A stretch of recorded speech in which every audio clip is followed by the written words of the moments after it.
Welcome to Crosspointe. Welcome to Crosspointe. Welcome to Crosspointe. We are an inclusive faith community seeking to live out the loving, just, and generous way of Jesus. We are participants in a long tradition that's less concerned with doctrines and dogma that demand total agreement, but a life to be lived, enjoyed, and given away to others. What unites us is a growing awareness that life is precious. That we are made by love in order to love. This community is comprised of and affirms the entire human family. Regardless of race, age, creed, physical abilities, marital or economic status, gender identity, or sexual orientation. So, if you're curious and have come to see, if you are tired and have come to rest, if you are grateful and have come to share, if you are wounded and have come to heal, if you're joyful and have come to celebrate, if you are uprooted and have come to belong, welcome home. Welcome home. Welcome home. Welcome home.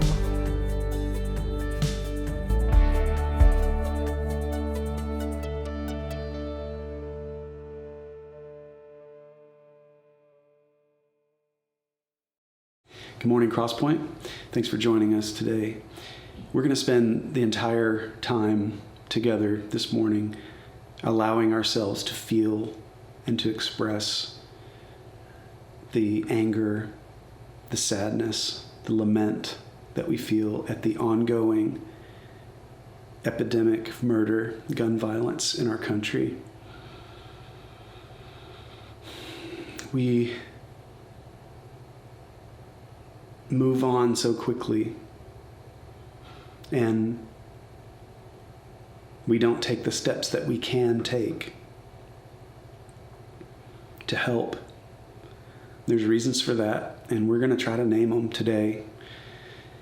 But I just want to start with a confession, and this is true of me, and maybe it's true of you, just how easily I can be lulled back into a numb sense, a hopelessness that then gets swallowed up in the busyness, just the important life things that do need to go on.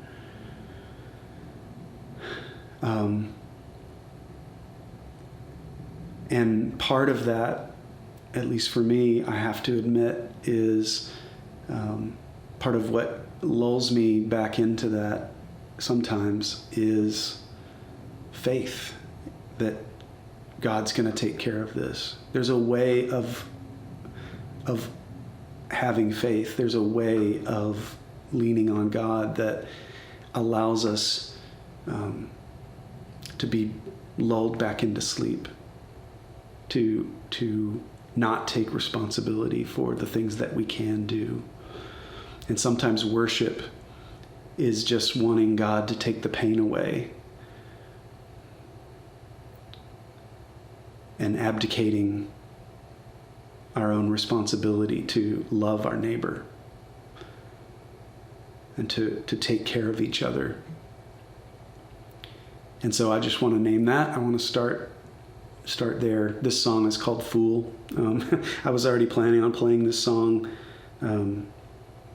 before this last tragedy, and then I spoke up on Facebook this week and was called a fool, and I thought that was perfect timing. And I am a fool.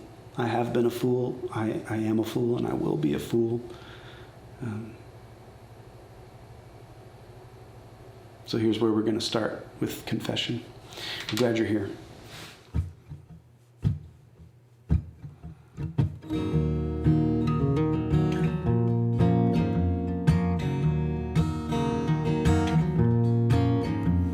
Like any modern dog, I choose what I can see, from any infomercial to the bodies in the streets. And for now I'll keep my head down, but one day I will proceed. My reputation, 'cause I'm a full of for the burden of the promise of eternal life in heaven, for the kind of anesthetic for the journey to where there's no need to worry.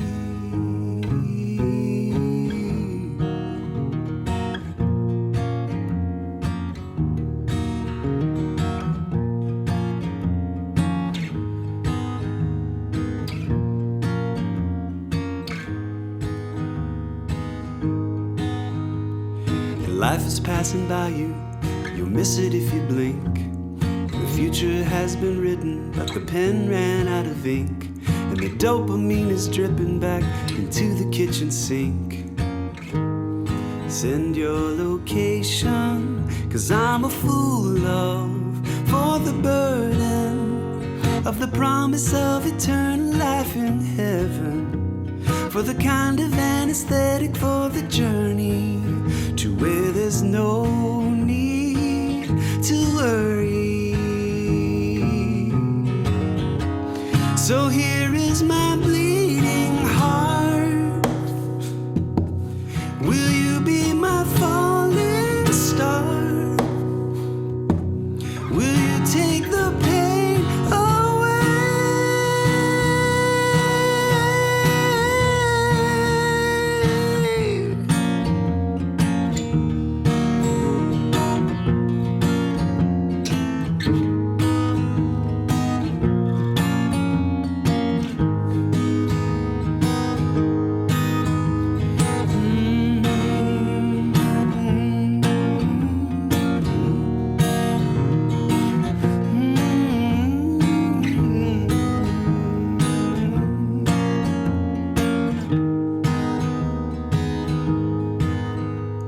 There's money in the morning, I'm looking at my screen and failing to admit that there's a problem to be seen too. There's a problem, 'cause I'm a fool, love, for the burden of the promise of eternal life in heaven, for the kind of anesthetic for the journey to where there's no need to worry. I'm a fool, love, for the burden of the promise of eternal life in heaven, for the kind of anesthetic for the journey to where there's no need to worry.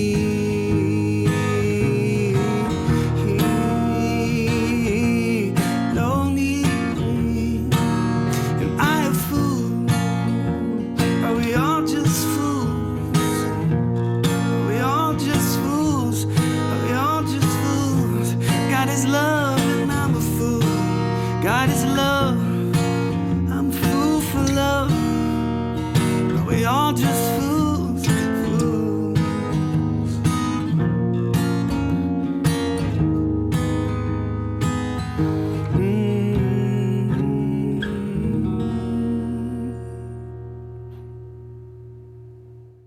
Now we have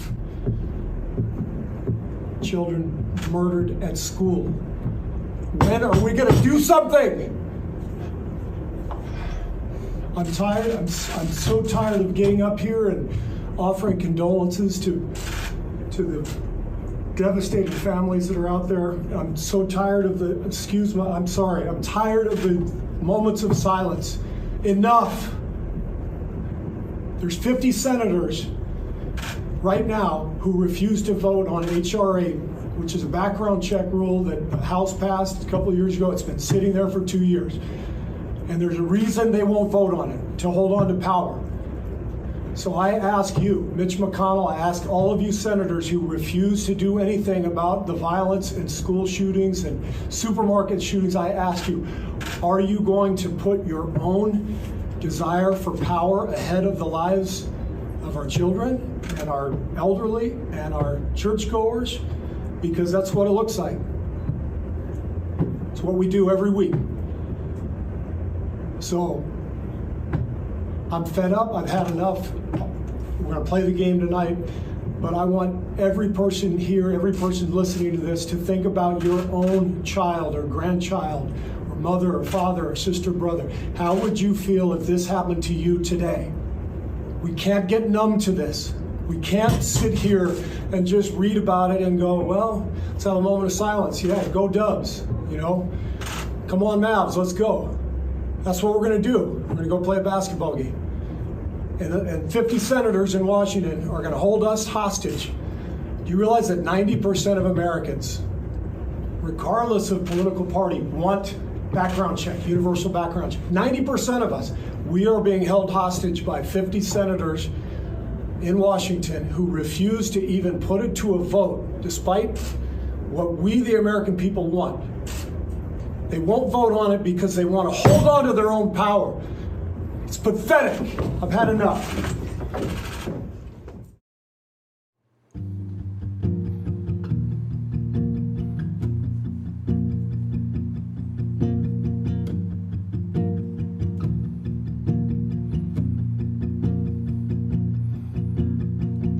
I was nauseous to wake up this morning to a sun with no sympathy for a trigger pull without warning, bearing holes in humanity.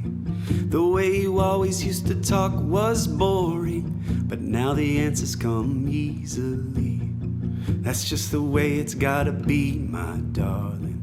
We make a matchbook out of history.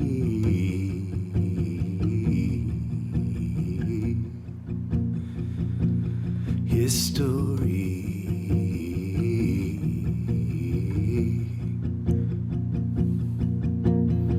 Before the bodies had names and parents, we made a martyr out of our beliefs and said that all of the same things would scare us. But we were tough because of ancestry, and every god would seek to divide us, and every saint would cry silently that we would hold on to the axe before us, even if we lose a couple trees.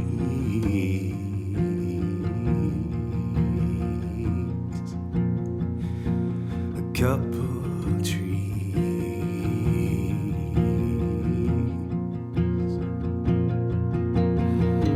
Maybe there's a sun behind the clouds.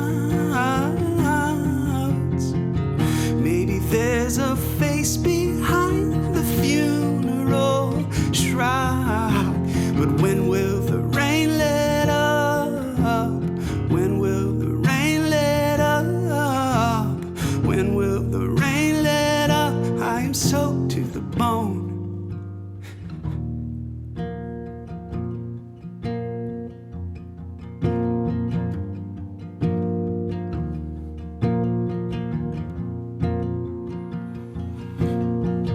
Everybody is just dust and water, and we make islands in a giant sea until they come and take away our daughters, and one by one our sons violently. I've had enough of all your thoughts and prayers to gain applause for your apology.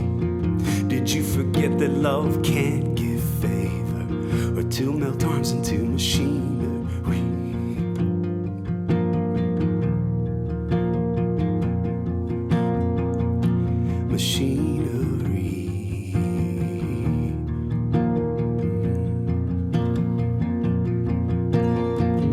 Maybe there's a sun behind the clouds. Maybe there's a face behind the funeral shroud. But when will the rain let up? When will the rain let up? When will the rain let up? We're soaked to the bone.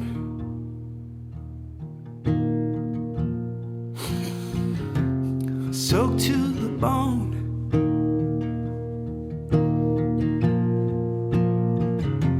They're taking our homes.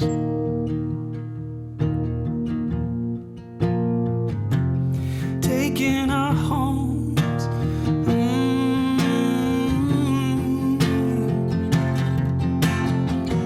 Maybe there's a sun behind the clouds.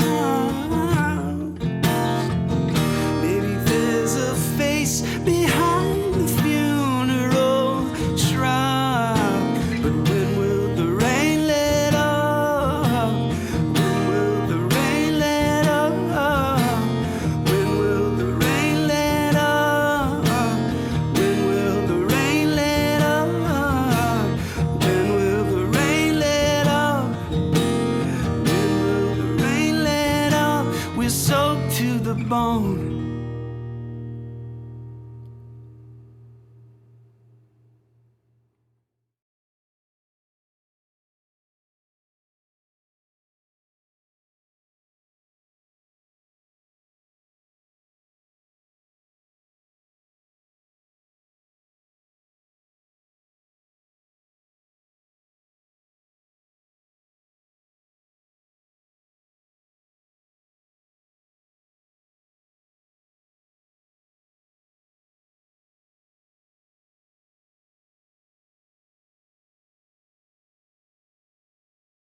This service and my words as part of it are a genuine attempt to speak meaningfully into the world as it currently is.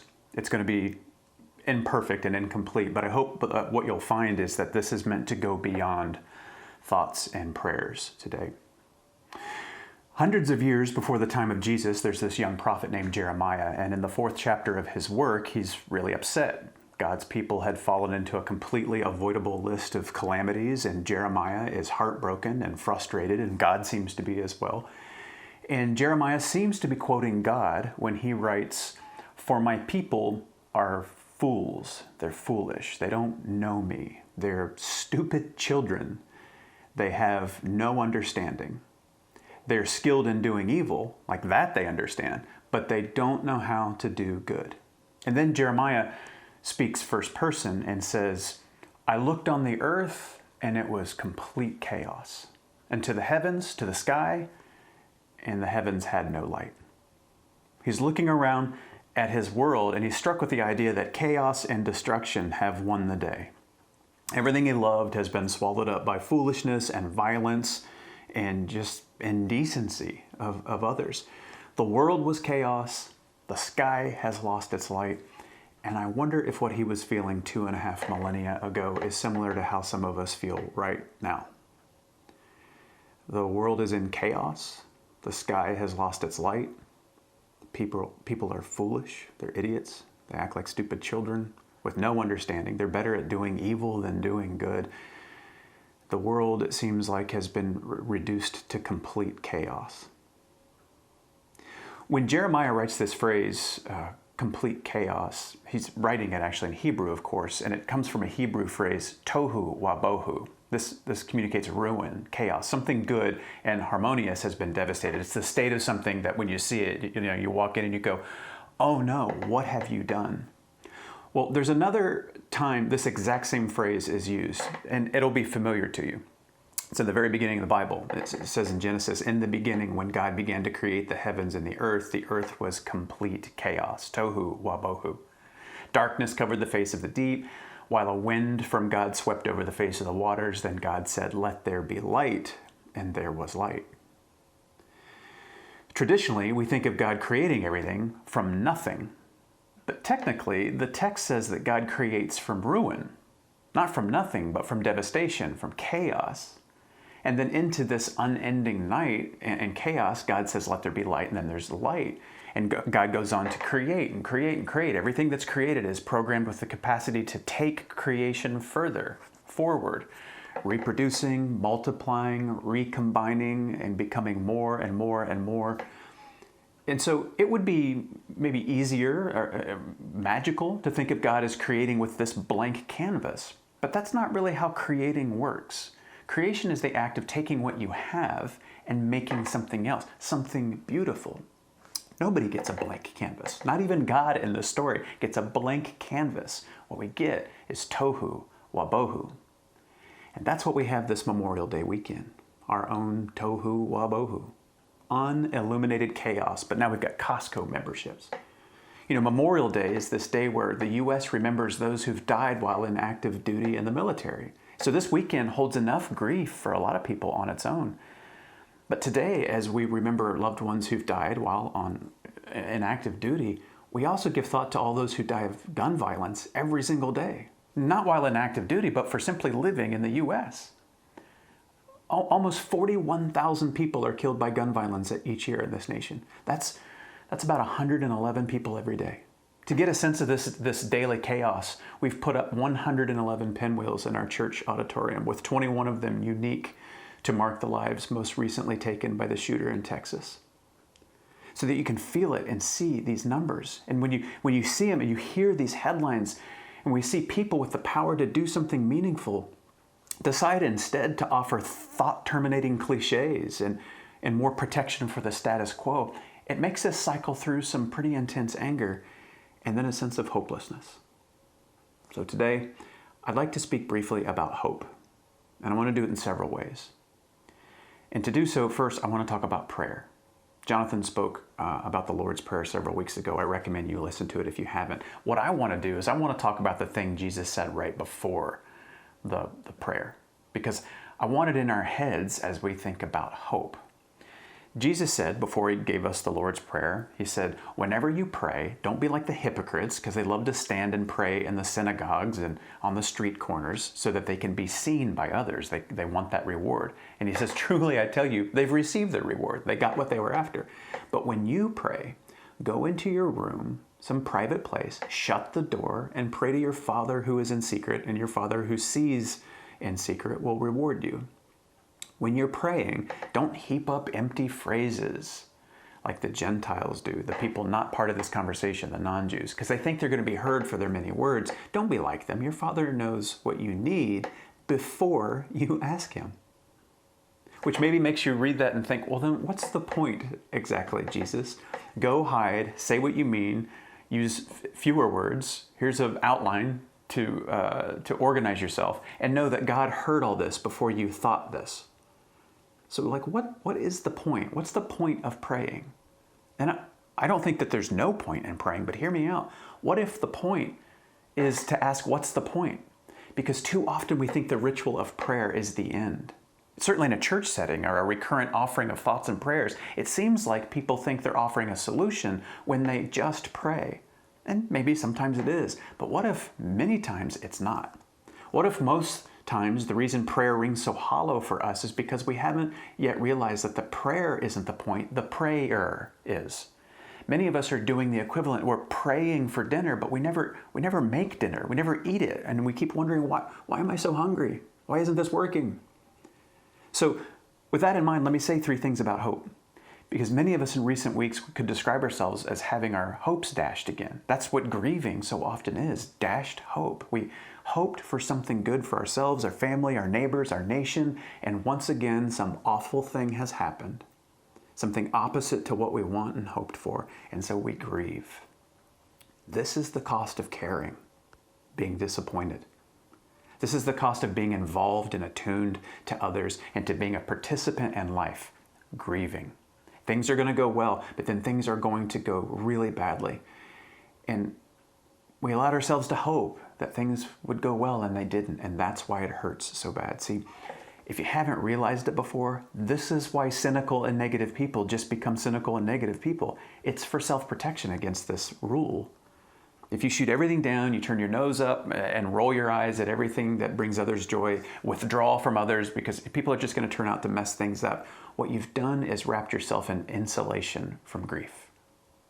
I've started to laugh when I hear myself thinking, I'm not being negative, I'm not being cynical, I'm just being logical, I'm just being smart, I'm being realistic. I can almost feel myself zipping up my insulated parka of self-preservation. It's me saying, I'm not going to hope because I don't want to hurt. But listen, you can't be invulnerable and experience love. I'm sorry, I've tried. You cannot be invulnerable and experience love. So in a few moments, we're going to sit with dashed hope. It's affecting all of us, of course, on a national level, but then there's our regular individual lives, our relationships, and our finances, our health, our plans. So we're going to come back to this briefly toward the end of the message. But for now, understand that being a hopeful person is why many of us are hurting. The cost of caring is very often pain. There's no other way. The next thing I want to say about hope is I want to talk about hope the way the Apostle Paul talked about it. And I'm not going to spend much time on this. You can do the reading anytime you want in the New Testament. But in short, the Apostle Paul talks about hope a lot. And for Paul, it's Jesus.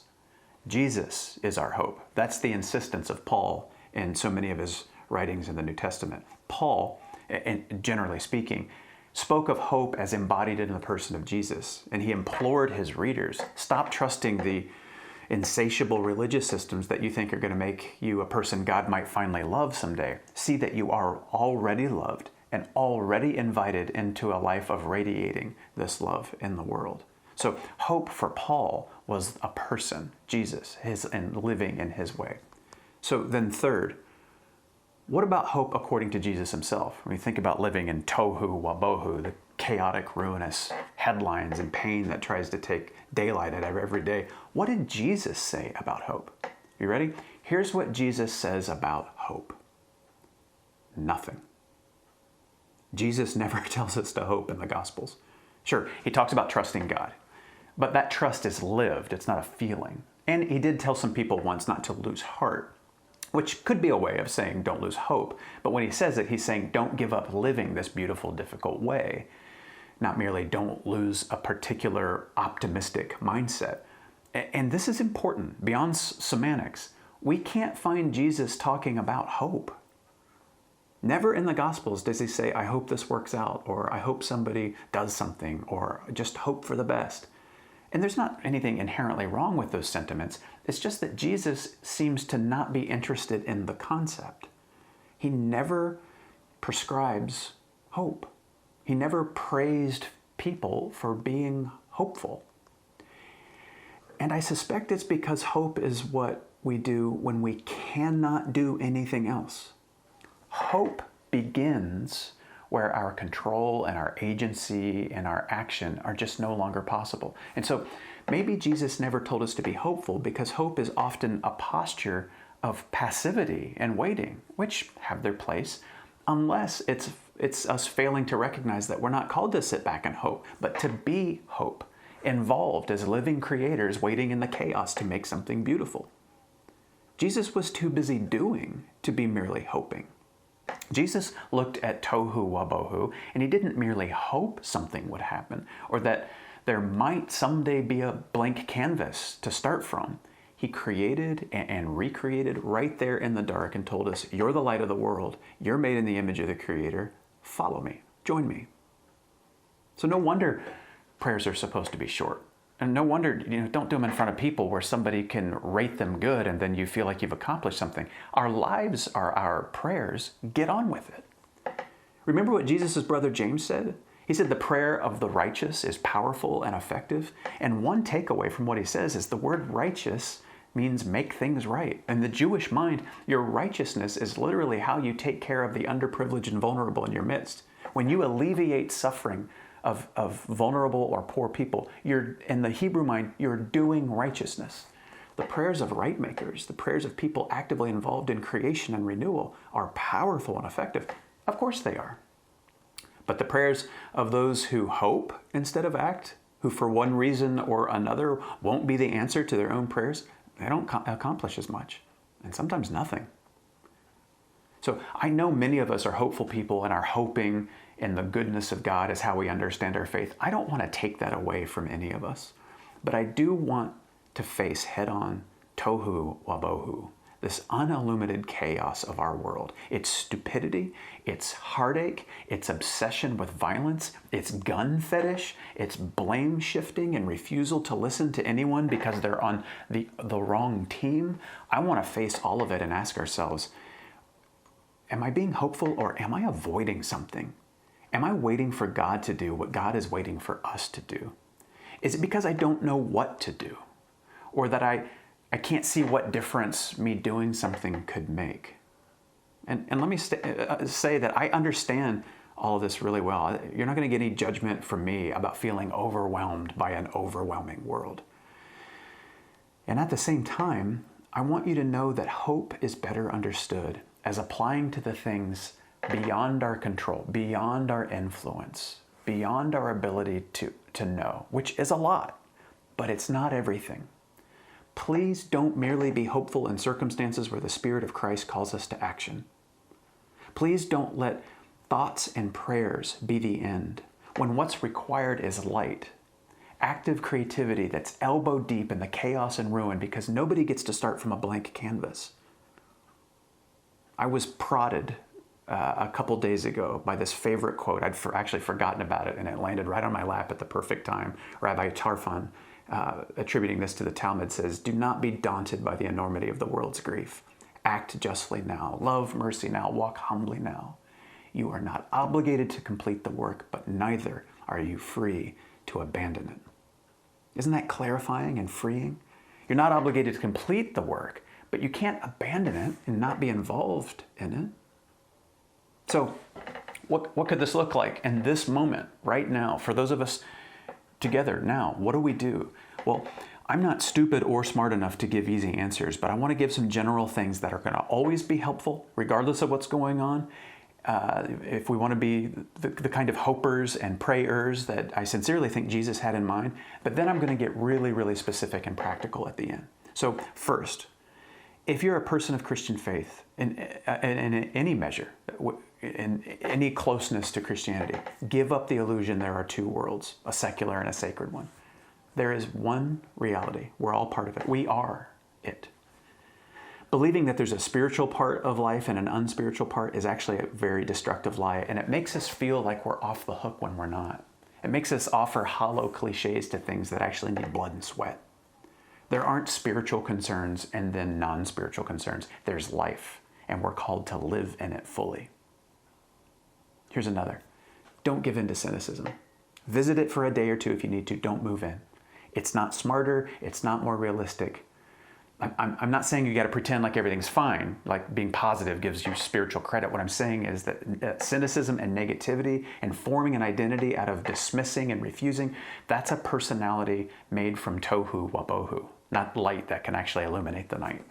So be realistic, but remain open to infinite possibilities, because we're not obligated to complete the work, but we're not free to abandon it. And will you get hurt if you open yourself up? Yes. Here's another connected to the previous. No matter what the news is, no matter what's going on, acknowledge your fear. Just don't live in its control. Feel it, say it, think about it, but don't make plans as though it has the last word.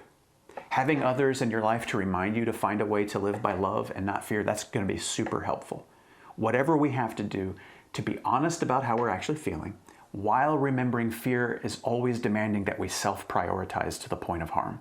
Love makes us love ourselves, of course, and protect ourselves, sure, but it keeps us from being desperate and self-centered. It gives itself away and lives in flow with ourselves and others. Remember, love casts out fear. It's just really tricky because it makes way louder arguments about its need to remain in control of you.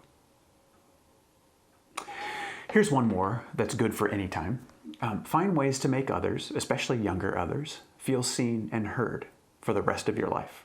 Make it your goal every day to make somebody feel like they and their interests, their perspectives, their fears, their frustrations, their dreams, all of that stuff, that they matter to you. Make other people feel seen and heard. Think of it this way. One of the main things light does is makes someone feel seen. It's one of the easiest ways to make somebody feel loved. So those are some general things that if we'll practice them together, our world cannot help but improve. But now I want to get super specific, because right now in our society we have a super specific problem. Jesus once told St. Peter, who was being very violent, put your sword away. That's not what I'm about. And that began a long tradition of Jesus followers being nonviolent. But here we are now, a nation with over 300,000 churches and almost half the world's guns. I mean, I wish we had a sword problem, but we have a gun problem. And some people would say, no, we have a mental health problem or a human heart problem. Listen, if that's the case, then we have a why is it so easy for the people you think have problems to get a gun problem? It's the same conversation. The US has 120.5 firearms per 100 residents. We have 393 million weapons. Only country on earth with more civilian-owned firearms than people. If you own a gun, no one's saying you're a villain. And you're unlikely, if you have a gun, to imagine yourself ever getting rid of a gun, of your gun, according to research. I understand that. Fine, so be it. What poll after poll shows is that whether we own a gun or not, the vast majority, 90% or more of us, we want restrictions and regulations in place. Like expanding criminal background checks on potential gun buyers trying to buy a gun on the internet or at a gun show, lengthening the waiting period for gun buyers who get flagged by the background check system so the FBI has more time to investigate. Buying and owning a gun should be more stringent, something closer to what it takes to buy and drive and own a car, and something further from something like just buying a shirt. 2 bills on sensible restrictions were passed by the House in 2019, and then again last year in 2021. But they remain opposed by leaders who know good and well that 9 out of the 10 people who elected them want change on guns, but they won't budge on it. They won't bring it to a vote. If we are serious about going forward with making real change beyond thoughts and prayers, then let me say what most of us already know, but I want to say it anyway. We have to elect leaders who are morally serious about this. who are more dedicated to the people they serve, you and me and our kids, than to lobbyists. We must elect morally serious public servants and then hold them accountable. I'm talking about voting. I'm talking about keeping the pressure on and getting them on record. Is this going to solve all of our problems? No. But has doing nothing ever solved anything? No.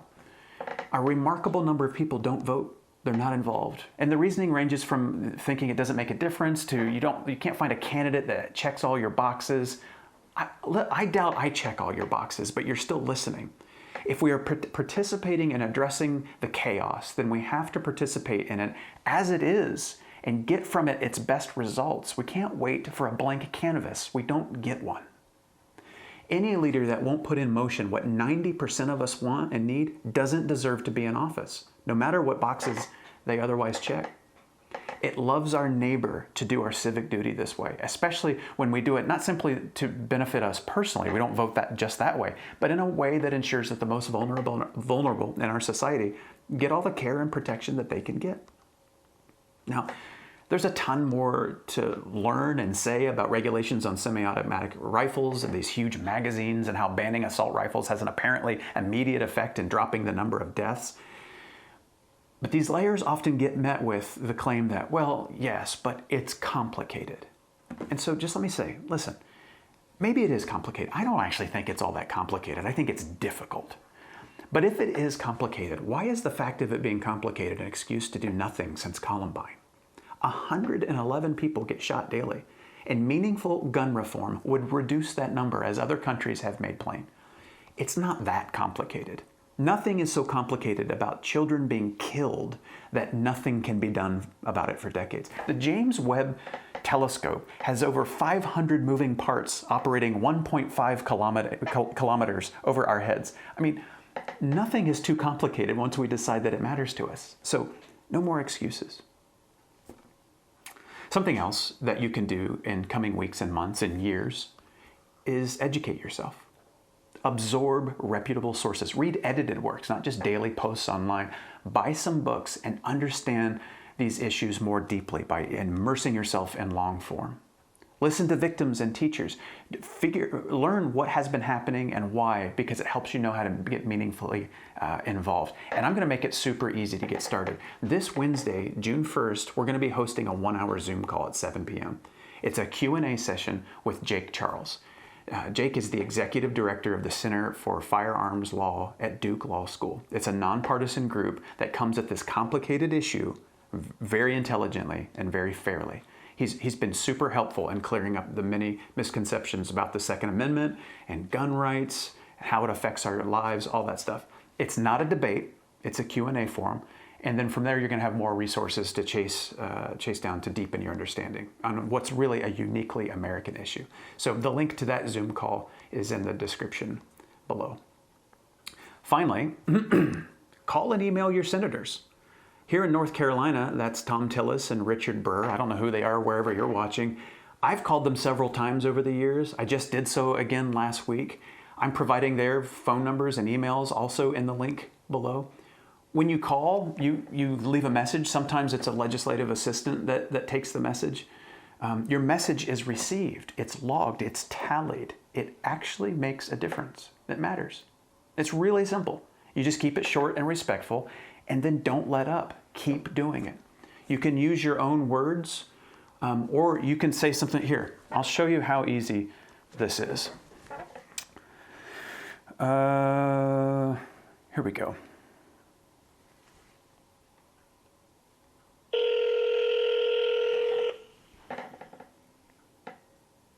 The senators are on recess right now, so we're definitely leaving a message. It's a good time to take a break.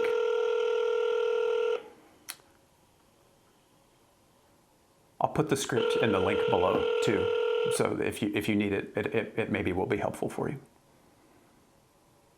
Hello, this is Tom Tillis, Senator from the great state of North Carolina. Thank you for calling my office. Sorry we missed your call. If you're a North Carolina resident and need help resolving a problem you're having with a federal agency such as the VA or Social Security, please press 1. If you'd like to leave a comment for me, please press 2. That's us. If you'd like to Senator Tillis' Charlotte office. Hello, this is Steve Doherty calling from Apex, North Carolina, 27502. I don't need a response. I just wanted to call and express my concern about the lack of a Senate vote on the Bipartisan Background Checks Act of 2021, H.R. 8, and the Enhanced Background Checks Act of 2021, H.R. 1446. I not only wanted to express my concern, but to strongly encourage you, Senator Tillis, to support a vote and the passage of these two acts. Thank you for all your hard work on our behalf. Goodbye. See? Like I said, you can email to, I'll put some wording in the link, so you can use your own wording. Keep it concise and respectful, and then don't let up. That's a step, and when another step presents itself, you take that one, and you take the next one, and you take the next one. Because what we're saying is thoughts and prayers are important, but they're an ingredient. They're not the solution. We must not be daunted by the enormity of the world's grief. We must act now. We must love mercy now. We must walk humbly now. We've got to act now. As we close, I want to take a minute to acknowledge, as we discussed earlier, our grief and our anger, our dashed hopes, and to take some breaths. So for the next few moments, we're going to just be calm. We're just going to sit and we're going to acknowledge how we're feeling, and we're going to take some breaths and acknowledge the brokenheartedness and the frustration. And we're going to, in any way that we can, offer those things to God. Then we're going to roll up our sleeves and we're going to get busy. We're going to do the work of creating beauty from pain and chaos, just like we were made to do. And we're going to do it together. Amen.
If you would like to know more or get connected to Crosspoint, go to crosspoint.org. If you're in need of care or assistance, go to crosspoint.org/care. And welcome home.